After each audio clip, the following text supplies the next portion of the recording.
हे इंदोरमधील गणपती मंदिर आहे. तर आता मी आवाज म्यूट करून ठेवलेला आहे, कारण तुम्हाला गणपतीचे जे मंत्र होते ना, ते तुम्हाला ऐकायला मिळाले असते, पण म्यूट केलाय कारण बोटिंग करताना ना म्युझिक चालू होतं, म्हणून मला म्यूट करावं लागलं. नाहीतर ते आरती आणि मंत्र वगैरे खूप वेळ आरती चालली, ते तुम्हाला बघायला मिळाली असती इंदोरमधील गणपतीची.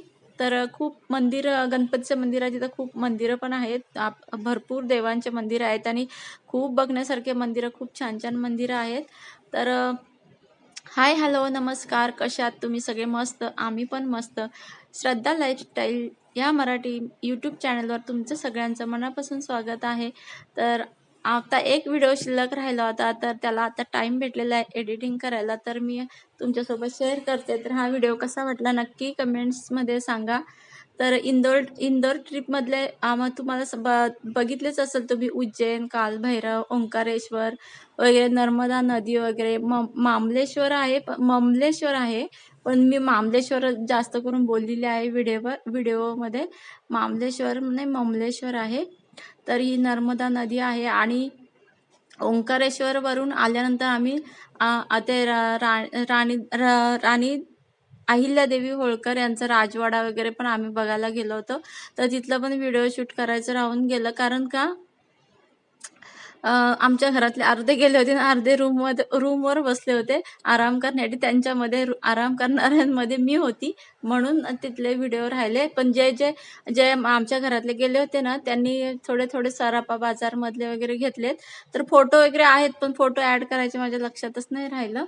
तर हे गणपती मंदिराच्या इथलंच आहे. आणि हे काय काय आम्ही खाल्लं ना, ते चाटचे प्रकार तर तुम्हाला मी आधी बोलली असेल. तिथं तर खूपच भारी होतं. ते व्हिडिओ मी खूप शोधले, सगळ्यांना विचारले, पण नाही मिळाले मला ते व्हिडिओ. काय माहिती, त्यांनी घेतलेच नाहीत वाटतं घरातल्यांनी. तर जे जे शिल्लक आहेत ते तुम्हाला दाखवते.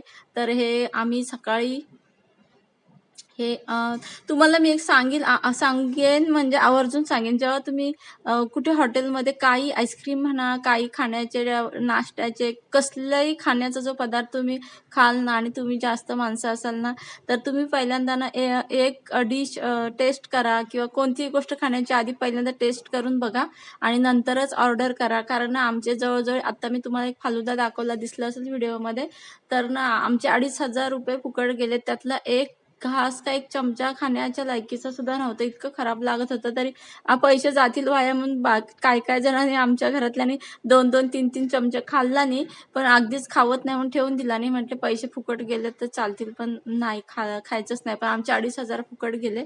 तर आता रूम सोडायचा होता आम्हाला. आता आम्हाला माहेश्वरीला जायचं होतं, त्यामुळे रूम सोडायचा होता आणि डायरेक्ट आम्हाला एअरपोर्टला जायचं होतं.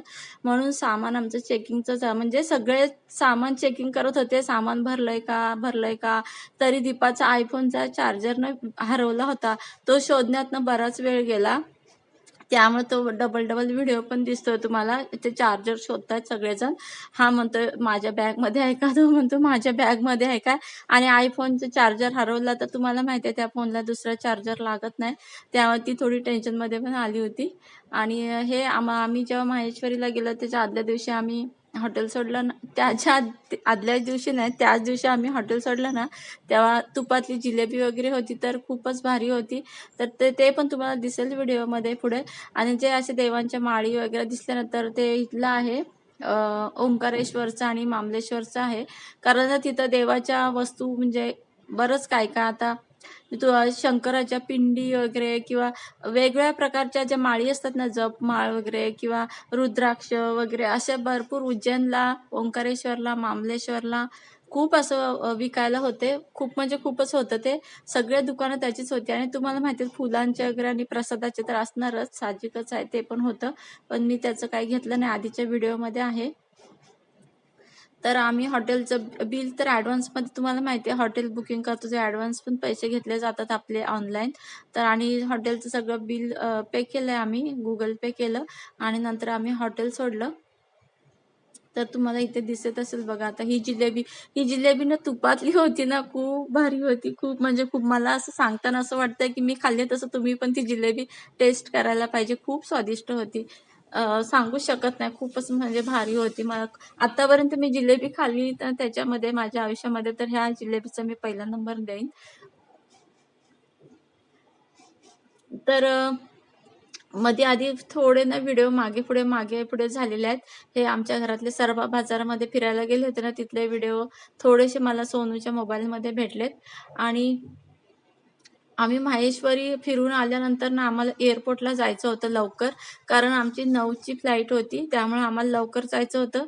कारण चेकिंग करायला खूप वेळ जातो. त्यामुळं जायचंच होतं लवकर. आणि तरी बरचसं गाडीत बसून जे ऑनलाईन आपल्याला जे डिटेल्स त्यांना द्यायचे असतात ना, ते तिथे गेल्यावर द्यायचे असतात. तर ऑनलाईन आधीच थोडे 5-6 जणांचे आम्ही ऑनलाईनच करून टाकले. मग आम्हाला तिथं गेल्यावर खूप खूप सोपं गेलं. तर हे तुम्हाला आता व्हिडिओ दिसतोय तो माहेश्वरीचा आहे.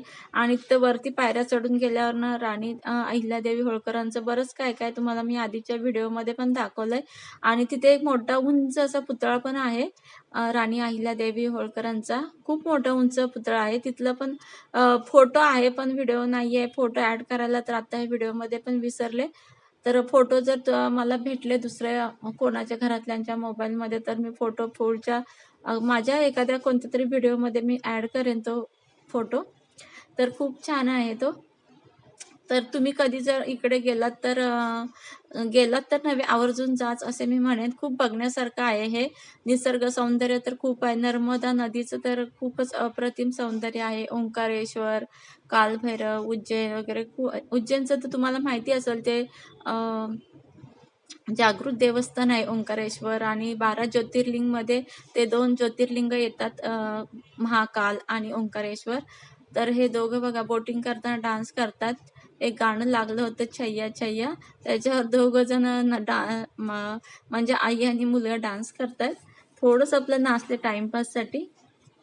हे आम्ही माहेश्वरीला पण बोटिंग केलं, ओंकारेश्वरला पण बोटिंग केलं. बोटिंग करूनच मामलेश्वरला आलो होतो आम्ही. तर मध्येच आता ह्याचा हॉटेलचा व्हिडिओ आलाय, कारण का मागे पुढे व्हिडिओ झालेलेच आहे. बिल पे करत होते ना तेव्हाचा व्हिडिओ आहे. आणि हे जे बाहेरचं दिसतंय ते हॉटेलचं बाहेरचं आहे सगळं. खूपच छान हॉटेल होतं ना, असं आम्हाला सगळ्यांनाच वाटत होतं की इथंच राहावं म्हणून. हॉटेल सोडताना खूप वाईट वाटत होतं. खूपच भारी होतं. आणि खूप सपोर्टिव्ह होते ते सगळे जे मुलं होते ना ते. आम्ही म्हणजे माझं जास्त डोकं दुखत होतं ना, आम्ही चहा मागवला होता. चहा ना खूप महाग होता. पण तरीसुद्धा महाग असल्यावर काय, आता आपली तब्येत बिघडल्यावर थोडंच आपण पैशाकडे बघतो. तरी पण आम्ही चहा सगळ्यांसाठी मागवलाच होता. अर्धे जण पियाले पण अर्धे जणांनी नाही घेतला. त्यांना सराफा बाजारामध्ये जाऊन काय-काय खायचं होतं म्हणून. आता हे एअरपोर्टला आल्यावर हे बघा, हे आमच्याच घरातले आहेत. रितिका वगैरे दिसते, सगळे दिसतात. भाऊ दिसतं, वहिनी दिसते, सोनू दिसते, सगळेच दिसतायत. तर हे सामान चेकिंग करायसाठी जी लाईन असते ना त्याच्यामध्ये आहेत. हे तुम्हाला एअरपोर्ट दिसतंय ना, ते इंदोर एअरपोर्ट आहे. तर खूपच गर्दी होती एअरपोर्टवर इंदोरच्या. आणि आम्ही जेव्हा पुण्याच्या एअरपोर्टवर जेव्हा उतरलो ना, ते रात्रीची वेळ होती. त्यामुळं थोडी शांतता होती. थोडेच म्हणजे जे प्रवास करून आलेले होते ना, तेवढेच लोक होते. जास्त गर्दी नव्हती पुण्याच्या एअरपोर्टवर. हे इंदोरचंच आहे. आता आम्ही आता फ्लाईटमध्ये म्हणजे विमानामध्ये बसायला जाणार आहोत. त्यासाठी आम्ही थांबलोय. आता आमची बस येईल. विमानतळनं मी पहिल्यांदाच अनुभव घेतला. मी कधी असं जे बघितलंय मी असं व्हिडिओमध्ये किंवा टीव्हीमध्येच बघितलेलं आहे विमानतळ. मी प्रत्यक्षामध्ये विमानतळ नाही बघितलंय. आमच्या तिकडे रत्नागिरीला पण विमानतळ आहे, पण असं प्रत्यक्ष आवर्जून बघायला गेलेलो नाहीत आम्ही. तर आम्ही फ्लाईटमध्ये बसलेलो आहे. तर तुम्हाला दिसतंय आता. हे जे विमान चालवणारी होती ना, तर तिथं जेंट्स नव्हते. ते एक छोटी म्हणजे छोटी नाही म्हणणार मी, छोट्या मुलांना थोडंच विमान चालवायला घेतात. विमान चालवणारी मुलगीच होती ती. तर आणि आजचा आम्ही व्हिडिओ इंदोर तुम्हाला ते कसा पुणा वाटला अर्ध्या नक्की तासामध्ये कमेंट्समध्ये प्रवास सांगा. केलाय. आणि चला तर लँडिंग बाय, टेक होईपर्यंत केअर, थोडे सुखी राहा, 15-20 मिनिटं आनंदी राहा. गेले. आणि हे मी तुम्हाला जे दाखवते डेंटल किट दाखवते, तर आम्हाला हॉटेलवर सगळ्यांसाठी एक मॉइश्चरायझर क्रीमची ट्यूब होती सगळ्यांसाठी. जेवढे आमचे माणसं होते तेवढ्यांसाठी एक. आणि सेव्हिंग क्रीम होते, जेवढे जेंट्स होते त्यांच्यासाठी सेव्हिंग क्रीम होत्या. आणि हे डेंटलचं किट सगळ्यांसाठीच होतं. मग आम्ही ते सेव्हिंग क्रीम तर तिथंच ठेवून दिल्या. आणि हे डेंटलचं क्रीम आणि मॉइश्चरायझरच्या ट्यूब आम्ही घेतल्या. सगळ्यांनी आपापल्या घेतल्या. कारण आपल्या बिलामध्ये ह्याचे चार्जेस लावलेले असतात, त्यामुळे आम्ही सगळ्यांनीच घेतल्या. फक्त सेव्हिंग क्रीम ठेवून दिल्या तिथेच. तर हा आमचा विमानात बसण्याचा अनुभव माझा पहिलाच होता. आणि माझ्या आईवडिलांचा पहिलाच होता. आणि बाकीचे सगळे बसून झाले होते. तर आजचा व्हिडिओ कसा वाटला? चला तर बाय.